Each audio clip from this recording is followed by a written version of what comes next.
90 years. 70 times 7. Am I correct here? Okay. It says it here, there will be 7 and 7, and 62 7, 483 from Babylonian to Roman era, and then there is this thing here. Can you just press, what do you call it? Let me try this. There you go. Then we will look at that. How did they come up with this calculation? But by the way, it will be 490 will be, it becomes 489, it will not be 483. Look at this. Let me just make it easy for us. On the decree, 7 plus 62 is 69. Eventually, from March 5, 444 BC, when Artaxerxes said, go ahead and build the temple, build the walls. If you will calculate that, it ends up in March 30, AD 33. March 30 was the time of Passover, when Jesus died. And when you will look at the when you look at the prophecy, it says in here,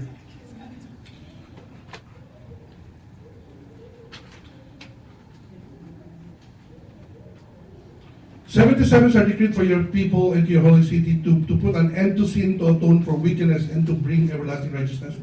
That's it, right there. When Jesus came, that March 33, coming from 483. Now, I don't know, bakit 483? My mathematics doesn't add up because I have a trick. Look at this. This is how you calculate that. From the issuing of the decree to rebuild Jerusalem to the Messiah, there will be 7 7s, 6 to 7s, and 2 7s, equal to 43. Now, to convert the lunar to solar years, you have to do this. You calculate that. Well, I don't know, red pointer. But in any case, on the step 3, as you remember, ours is a Gregorian calendar. We have 364. This is 360. There will be missing days. God is going by the prophetic calendar, not our Gregorian calendar. It's, He doesn't care about that. He has his own time. And so we can see here actually is this. 444 BC plus 476 plus 1 because there is no year 0. The count from year before Christ is a countdown. Like 444, 443, 442. Ganun ang bilang. As you go further, you go in towards Abraham's time. As you go backward, you go into Jesus' time.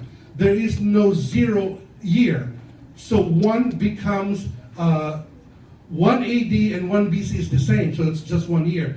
That ends up in 33 AD, which is especially what the angel was saying, the time of atonement when the Messiah was cut off. Perfect time. Now, that was, there's a missing 1 week. Because it's already fulfilled, and there's missing 1 week. This is the missing week where the Bible said, He will confirm a covenant with many for 1/7. The question is, when is this? The Bible talks about in the book of Luke, the time of the Gentiles, and they shall fall by the edge of the sword and shall be led away captive to all nations, and Jerusalem shall be trodden down of the Gentiles until the time of the Gentiles are fulfilled. When the temple of God, after Jesus died on 70 AD, when the temple was also obliterated, that began the time of the Gentiles until now. Meaning the countdown for 490 years, remember 70/7, stop. God is picking up the next 7 somewhere in our time. What we're trying to determine is when is the next 7 going to end up, and where would that be? Again, this I believe, here goes the opinion, on our time. Because the 489 years, done. The 69 years, done. The 69 weeks of years are done. There's 1 more week that needs to be fulfilled. And that week will be the eschatological week where there will be the tribulations and the wrath of God. So when is this going to happen? We don't know, but we will look at it closely so that we will be able to understand our season. Now, we will look at the events. This now is Revelation 13. Remember, there was a creature. Let me just read this. If you have your Bible or you have memorized it, just say it along with me. Revelations is the last book. Alam ko naman, alam yun eh. Nag-o-open lang tayo. And we will close with this, okay? And I'll just throw in a few things that's happening in our time.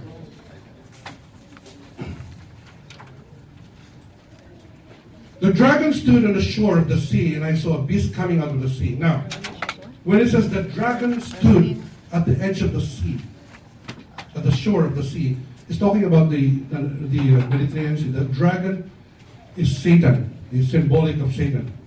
And I saw a beast coming out of the sea. It had 10 horns, 7 heads with 10 crowns, and of its horns, and each head was a blasphemous name.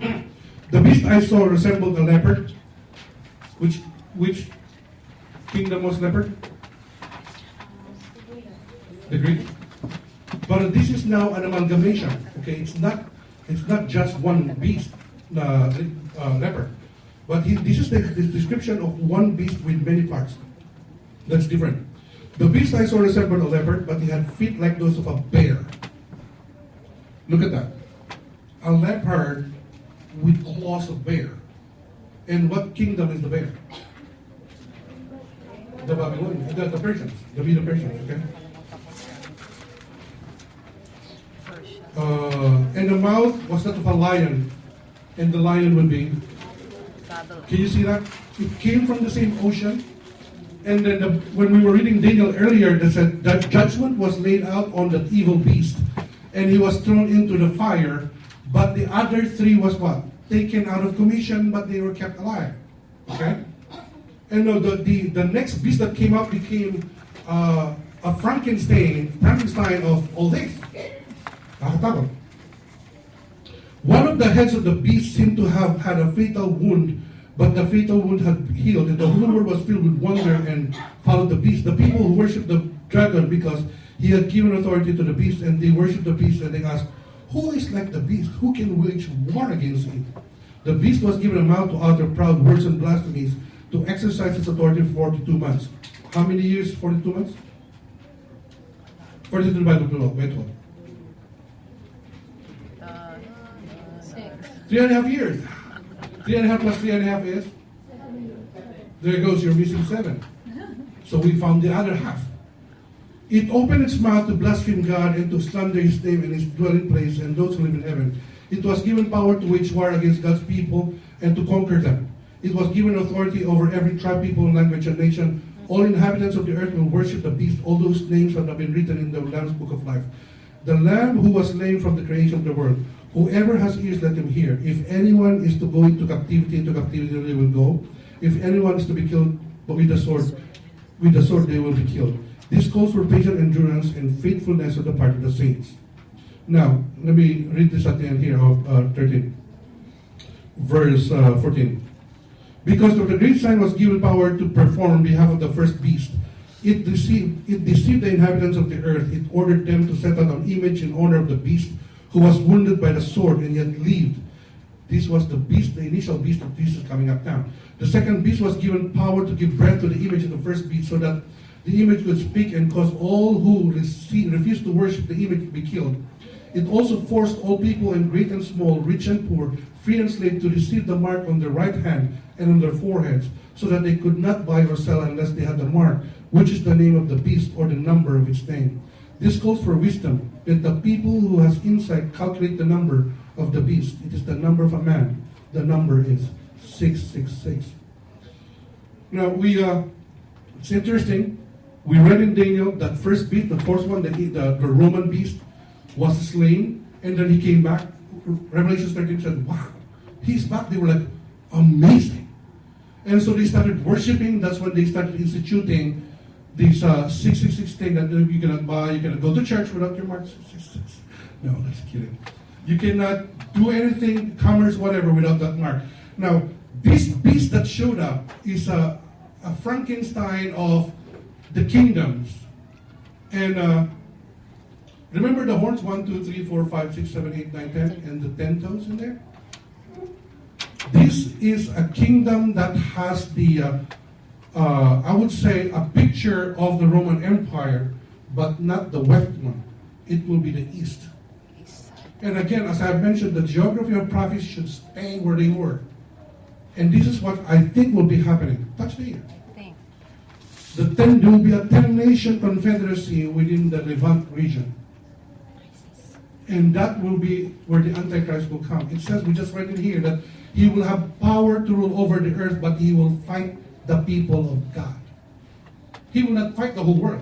He will just be pissed off with the people of God, which is Jerusalem. Now, Matthew 24 is a matrix that we will be looking at. And this is what we're not going to do this. I'm just going to introduce you to what we're going to be doing next time. So when are you coming back? The question was presented to Jesus. And when is the end of the world?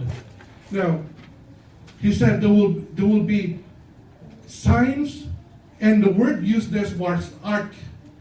You know, when you were in France, I know he was in France, the Arc de Triomphe. When I was there in my master's.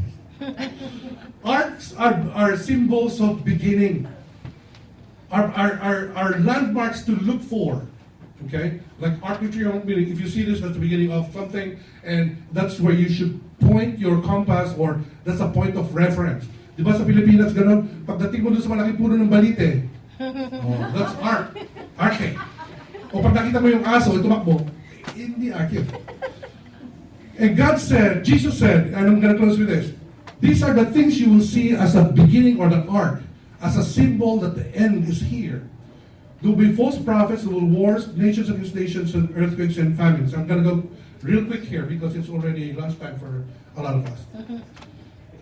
Arc in the beginning, number one, there will be wars and rumors of wars. Jesus said there will be war until the end, and we know that. And I don't have to expound on that. And in fact, there was like multiple wars even as we speak right now. Now, when it says about nations against nations, very interesting because the word used here was ethnos. And I was looking at history in 1917 when, have you heard of USSR? What does it mean?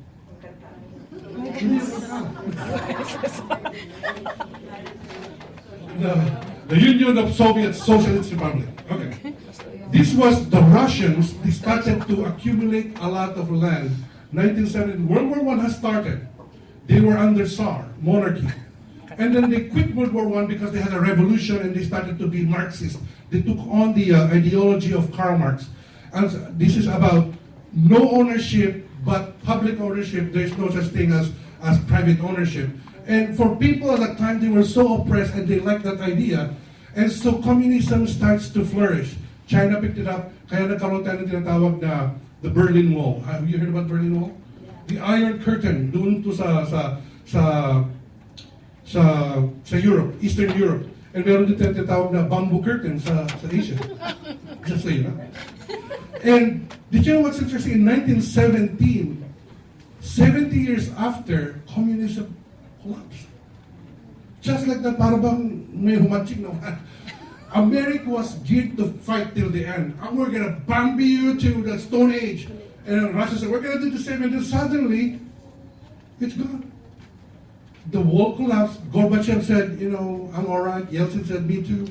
Nagkaroon na ng openness. And so, actually now, there is no such thing as a communist state. The biggest economy in the world is a communist in theory. But they are what? Capitalist all the way. China. Yung Cuba has given up communism. Yung NPA. Bandito na lang yung mga yun. Wala na magawa sa buhay. But 71 generation from it, it's gone. The very thing that America was so afraid of, have you heard about the domino effect? In Asia, they thought once Vietnam, Cambodia, Laos will fall, Philippines will also fall. Tuloy-tuloy yan. They were so afraid of communism. But God is saying, no, I have a purpose for that. And when I was reading it, this is how it came about. One of the archy, which is the sign of the last days, is when nations against nations, kingdom against kingdom. The translation was ethnos against ethnos. The suppression that happened for the past 70 years, and then suddenly it came out. People start coming and saying, hey, I realized I'm not just Eastern European, I'm a Balkan. I'm a Croat. I am not just a Yugoslav. I am actually a Bosnian. Like yung Soviet republics in